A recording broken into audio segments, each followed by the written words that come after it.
So, as with any case, investigative techniques, technologies change.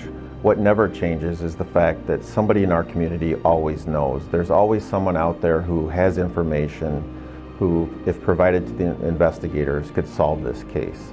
And unfortunately, at this point, there's people or person who's getting away with a triple murder, including the murder of 2 children.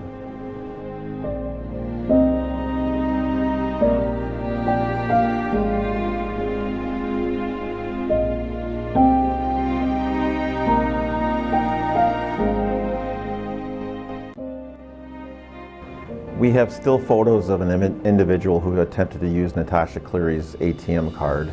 That individual obviously has information regarding this murder, or at least can point us in the right direction of who's responsible for this. Someone in the community knows who this person is. Somebody knows the identity of this person who tried to use her ATM card.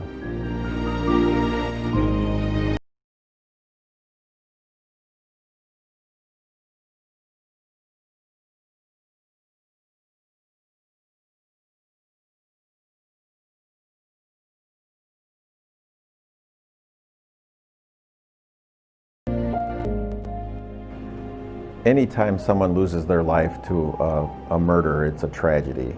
But when 2 of the victims are children, the most innocent among, the most innocent members of our community, it's a particularly big tragedy.